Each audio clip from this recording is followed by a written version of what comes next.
ಇದು ಚಿಪ್ಪಿಂಗ್ ಮಾಡ್ಲಾಕ್ರಿ ತ್ರಾಸ ಆಗ್ತದ, ಜಾಸ್ತಿ ಡೀಪ್ ಹೋಗಲ್ಲ ಚಿಪ್ಪಿಂಗ್ ಮಾಡಿದ್ರೆ, ಅದಕ್ಕೆ ಟೈಲ್ಸ್ ಸರಿಯಾಗಿ ಕೊಡಂಗಿಲ್ಲ. ಇದ್ರ ನಿತ್ಯ ಭಾಳ ಈಜಿ ಅದ ರೀ ಚಿಪ್ಪಿಂಗ್ ಮಾಡೋದು. ತೋರಿಸ್ತೀನಿ ನೋಡ್ರಿ ಡೆಮೋ.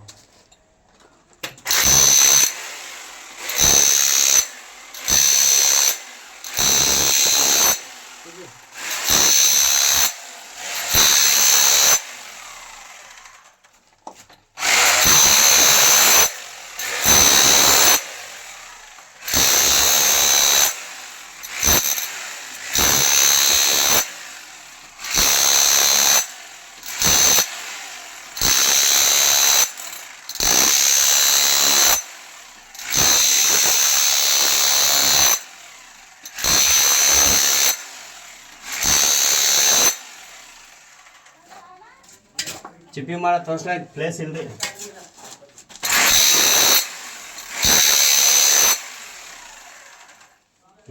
ಓಕೆ.